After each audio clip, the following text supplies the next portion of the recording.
Hello everyone. तो आज हम लोग पढ़ने वाले हैं 12th क्लास की हिंदी के एक पार्ट जिसका नाम है गांव का घर, है ना, जो कि एक पदखंड का भाग है। इनका लेखक है ज्ञानेंद्र पति, है ना। तो चलिए बिना देर किए इनके लेखक परिचय के बारे में जानते हैं, है ना। तो सबसे पहले बोलता है कि ज्ञानेंद्र पति का जन्म कब हुआ था? तो 1 जनवरी 1950। जन्म से एक क्वेश्चन पक्का ही आता है, इसलिए इसको आपको ध्यान रखना बहुत जरूरी होता है, ठीक ना। तो इनका जन्म कब हुआ था? तो 1 जनवरी 1950। और जन्म स्थान कहाँ था? तो जन्म स्थान पत्थरगामा, है ना, पत्थरगामा गोड्डा झारखंड, झारखंड का जन्म हुआ था।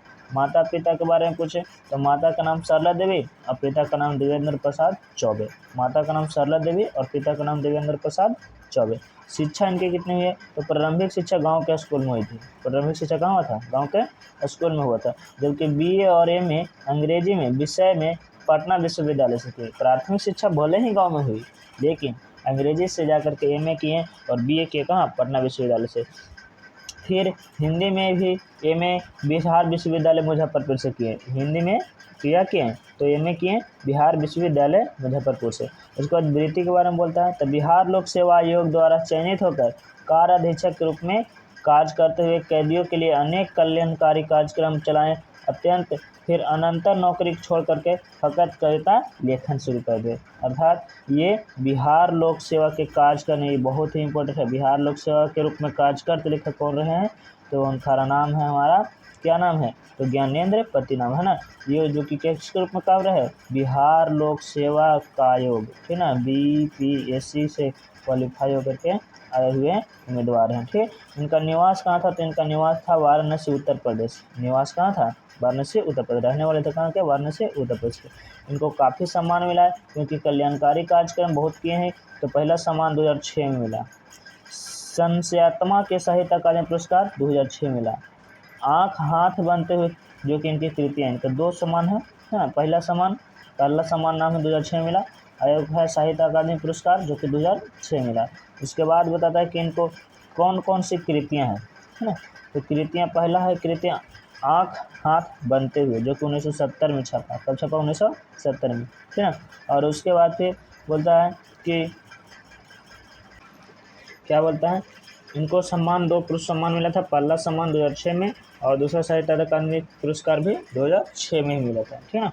इसके बाद बोलता है कि इनका रचना कौन कौन सा, कृतियाँ कौन कौन सा? आँख हाथ बनते 1970 में छपा। शब्द लिखने के लिए ही यह कागज बना है जो कि 1980 में छपा है।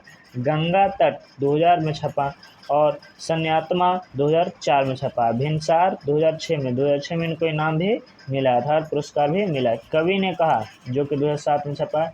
और कविता संग्रह कौन कौन से हैं? तो पहला ये सभी सब कविता संग्रह है। और एक चक्र नाकरी काव्य नाटक है। पढ़ते गढ़ते 2005 में कथेतर गद्य है, ठीक है। इसके बाद बोलते हैं कि प्रचलन कब में आया है, तो कब प्रसिद्ध हुए? तो इनका संभावशाली युवा कवि के रूप में जाने जाते हैं। युवा कवि के रूप में जाने जाते हैं जो कि 20वीं शताब्दी के 8वें दशक में सबसे ज़्यादा प्रचलन। 8वां दशक का एक मतलब 1980 में प्रचलन में आया है, अर्थात इनका जागृत हुआ है, नामाकरण ज़्यादा प्रचलन है। अपने शब्द चयन, भाषा संरचना की ताजगी, रचना से विन्यास को साधारण, जैसे उन्होंने हिंदी कविता को सुलभ आकृष्ट किया।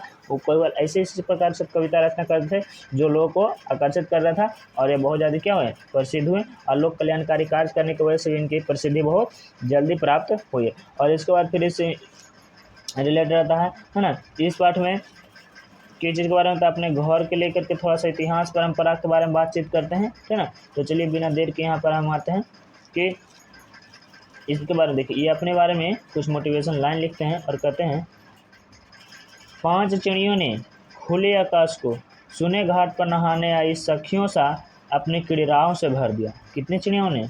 5 चिड़ियों ने, है ना।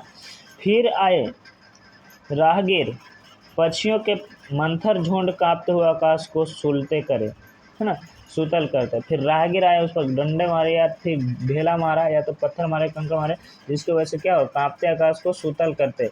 मतलब कि क्या हुआ? एक दूसरे से रिपेंड चिड़िया जो होती है आकाश में क्रीड़ा करते हैं, अपने सुख में जीवन बिताते हैं। और उसमें एक राहगीर आता है जो उसका करता है, यानी कि डिस्टर्बेंस कर देता है, ठीक ना। तो इस कविता में आते हैं, कविता का नाम है गांव का घर, है ना। गांव के घर किस प्रकार से होता है?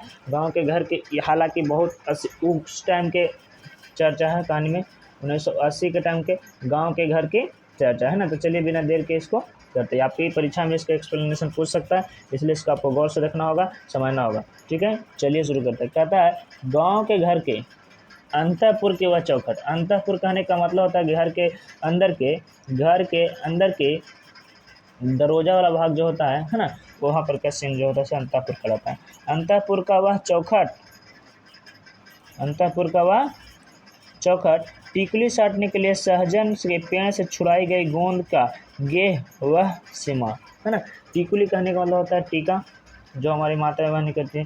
तो साटने के लिए सहजन के पेड़ से छुड़ाई गई गोंद को वह गेह के सीमाएं, है ना। इस तरह से मतलब कि पुरानी पद्धति के अनुसार कहते हैं जिसके भीतर आने से पहले खांस कराना पड़ता था बुजुर्ग को। गांव के घर में बुजुर्ग जो होते हैं, बुजुर्ग को आने से पहले ये नियम बना रहता है कि जब भी आए तो खांस करके कोई घर में है, इस तरह से बातों को बोल करके आना रहता है ना। ये गांव के घर के सुंदरता है, इसकी संस्कृति है। इस तरह से कवि अपने शब्दों में चर्चा करते हैं। खड़ाऊ खटकानी पड़ती थी खबरदार की। खड़ाऊ जो कि लकड़ी का चप्पल जैसा मशीन ही होता है, मतलब कि चप्पल के कह सकते हैं, लकड़ी का चप्पल होता है, और उसे खड़कानी पड़ती थी। और प्रायः तो उसे उधर ही रुकना पड़ता था, ज़्यादातर तो उसे बाहर ही रुकना पड़ता था। कहाँ? गांव के घर में, है ना। और एक अदृश्य पर्दे के पार से पुकारना पड़ता था। अदृश्य पर्दे कहने का मतलब ऐसे पर्दे जो कि ना देखने लायक हो, अर्थात मायने के पर्दे, है ना, जिसके अंतर्गत हम लोग बाहर आकर के आवाज़ देंगे और अंदर से कोई आवाज़ पुकारेगा तब घर में हिलना रहता है या तो जाना रहता है। किसी के बगैर नाम लिए कि कोई घर में है, सुन रहे हैं। अगर कोई घर से बाहर आता है तो उसको देखता है तो फिर चर्चा होगा कि बात वो घर में अंदर जा सकता है, ऐसे हम लोग नहीं जा सकते। खड़ाऊ खटकानी पड़ती है, बुजुर्गों को खांसना पड़ता है। ये सब कहाँ के नियम है? गांव के नियम है, गांव के सुंदरता है। इसके बाद कहते हैं कभी जिसकी तर्जनी की नोक धारण करते रहते थे सारे काम सहज शंख के चिन्ह की तरह। गांव के घर के उस चौखट के बगल में गेरू लिपि भीत पर कहने का मतलब होता है कि मिट्टी के दीवार जो कि गोरई मिट्टी से निपा जाता है, तो उसे गेरू लिपि भीत कहते हैं। भीत कहने का मतलब होता है दीवार, है ना। उस दीवार जो कि मिट्टी की दीवार की सुंदरता कवि की कविता जो 1980-1970 के दशक कविता, तो उस टाइम ज़्यादातर घर जो होते थे तो क्या होते थे? कच्चीकरण के ही घर होते थे। तो वहीं पर उसी दृश्य के लेकर के कहते हैं कच्ची कि शंख के चिन्ह की तरह गांव के घर के उस चौखट के बगल में गेरू लिपि भीत पर दूध डूबे अंगूठे के छापे कहने का मतलब होता है ना, कि 5 उंगलियों के दूध डूबे अंगूठे के छाप वहाँ पर पड़ी रहती थी, है ना। जितना दिन गांव का यह रीति रिवाज होता था कि दूध देने आया दूध वाला और एक हाथ का निशान छाप दिया, है ना। और अंत में महीना के अंत में उस दूध के छापे को गिना जाता था और कितने दूध के छापे बने हैं उसकी गिनती कर करके लोग क्या करते थे? इसका हिसाब किताब करते थे। ये गांव की संस्कृति सुंदरता जो कि मिट्टी भीती के दीवार पर ही हो सकता है, पक्के दीवार पर तो अब नहीं, अभी पता नहीं कहाँ छिप गया। डूबे अंगूठे के छापे उठौना दूध लाने वाले बूढ़े गवाला दादा के, किसके? तो बूढ़े गवाले दादा के, उठौना दूध लाने वाले, है ना, मतलब कि अच्छी क्वालिटी के। हमारे बचपन के भाल का दूध तिलक महीने के अंत में गिने जाते थे एक एक करके, और वो जो थे, है ना, हाथ का निशान था, उस महीना के अंत में उसको गिना जाता था कि टोटल कितने छाप हुए हैं। गांव का वह घर अब खो चुका है। वैसा गांव, ऐसा घर, वैसी सुंदरता, वैसी संस्कृति अब देखने को नहीं मिलता है। कवि को बहुत दुख प्रकट करते हैं यहाँ पर। पंचायती राज में जैसे खो गए पंच परमेश्वर, उस प्रकार से गांव की सुंदरता खो गई है जिस प्रकार से पंच परमेश्वर पंचायती में से खो गए हैं। बिजली बत्ती आ गई कब की बनी, रहने से अधिक रहने वाले अब बिटौआ का दहेज में टीवी, है ना। कभी कहते हैं बिजली आ गई है, बत्ती आ गई है ना, कब की आ गई है? बत्ती अधिक देर में रहने वाले, बत्ती बहुत ज़्यादा देर तक रहती है। अब के बिटौआ के दहेज में टीवी मिला है, भी लालटेने हैं अब भी दिन भर आले के कैलेंडरों से ढकी, है ना। अब कैलेंडरें जो हैं, है ना, सो ढका रहता है, लालटेने जो है से ढका रहता है। क्यों? क्योंकि बिटौआ के दहेज में टीवी मिला है। अब और मॉडर्न हो गया, है ना, मॉडर्न के ज़माना में अब बाइक, इस तरह से। लेकिन दहेज की बात नहीं करते हैं कभी। यहाँ पे कभी कहना चाहते हैं अर्थात क्या, कि गांव का वह घर अभी भी कहा है खो चुका है, वैसा गांव की अब सुंदरता नहीं रही है। वहाँ पंच परमेश्वर खो चुका है, क्योंकि अब दहेज में बेटुओं को क्या मिलने लगा है? टीवी, लालटेन ऐसी रह गया है। कैलेंडर ऐसे ढका रह गया है ना। इस तरह से गांव की सुंदरता करते हैं, गांव के व्याख्यान करते हैं और यहीं पर इसका व्याख्यान खत्म होता है और इसका क्वेश्चन नहीं अभी और है ना। और क्या बोलता है, कहता है रात उजाले से अधिक अंधेरा उगलती, अंधेरों में छोड़ दिए जाने के भाव से भरती, जबकि चकाचौंध रोशनी में मदमस्त ऑर्केस्ट्रा बज रहा है, कहीं बहुत दूर पट भिड़काएं। करने की कवि कहते हैं कि अभी की जो कि है ना सीन में क्या कहते हैं कि रात के उजाले में अधिक अंधेरा उगलती है। कहाँ में, रात के उजाले से अधिक अंधेरा उगलती है, अंधेरों में छोड़ गए भाव से भरती, जबकि चकाचौंध रोशनी में मतलब बहुत तेज रोशनी में मदमस्त ऑर्केस्ट्रा बज रहा है, कहीं बहुत दूर पट भिड़काए हैं। अभी के दौर में यहाँ पर कवि ऑर्केस्ट्रा करने का मतलब कि नाच गान के व्याख्या करते हैं। उसके बाद कहते हैं कि आवाज़ भी नहीं आती यहाँ तक, ना आवाज़ की रोशनी, है ना, आवाज़ भी नहीं आती है यहाँ तक और ना ही आवाज़ की कोई रोशनी आती है, मतलब कुछ पहचान नहीं आता। ना रोशनी की आवाज़, ना आवाज़ की रोशनी आती है और ना रोशनी की आवाज़ आती है, अर्थात ना ही तो प्रकाश आ पाता है और ना ही तो ध्वनि आ पाते हैं, अर्थात ना ही कुछ पता चल रहा है कि क्या हो रहा है। होरी चैती बिरहा आल्हा गुगे, देखो है ना, अभी के मॉडल में क्या हो रहा है सो कोई पता नहीं चल रहा, ना ही तो साउंड आ रहा है और ना ही तो रोशनी आ रही है। लेकिन उस समय के गांव के सुंदरता में होरी कहने का मतलब कि होली, है ना, होली गाता है, होली हो वाला, है ना, उस तरह से चैती रामा रामा, बीरहा आल्हा गंगे, ये सब जो गांव की सुंदरता है।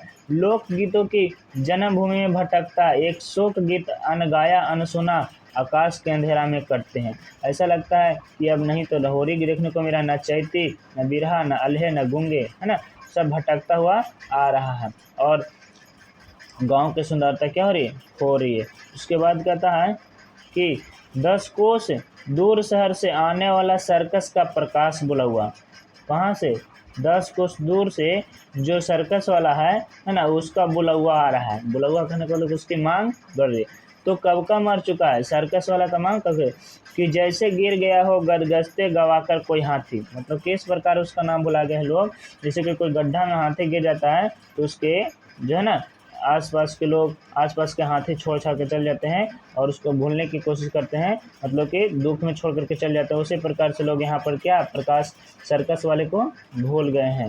रेते गए उन दांतों को जरा सी धवलधर छीज रहे जंगल में, लीलने वाले मुंह खोले शहर में बुलाते हैं बस, अदालतों और अस्पतालों के फैले फैले भी रूंधते गाधते अमित्र परिसर, जिन बुलौओं से गांव के घर के रीढ़ झुरझुराती है। कभी कहते हैं कि अभी के लोग है ना उस गांव की सुंदरता को भुला करके यहाँ अदालत में अस्पतालों में फैले रहते हैं, रूंधते रहते हैं, गाते रहते हैं, रोते रहते हैं, गाते रहते हैं। अमित्र परिवार, अमित्र परिसर, एक दूसरे को बिना जाने पहचाने, है ना, अनजान लोग ही शहर में हम लोग से ज़्यादा मिलते हैं, तो उनसे सब रुदते गाते रहते हैं और यही बुलौओं में सब बिजी हैं। लेकिन गांव के घर के रीढ़ झुरझुराती रही है और इस तरह से गांव के बारे में क्या करते हैं, बखान करते हैं। इसके बाद आता है आपका अभ्यास क्वेश्चन आंसर के। अगला वीडियो में हम लोग एक्सप्लेन करेंगे।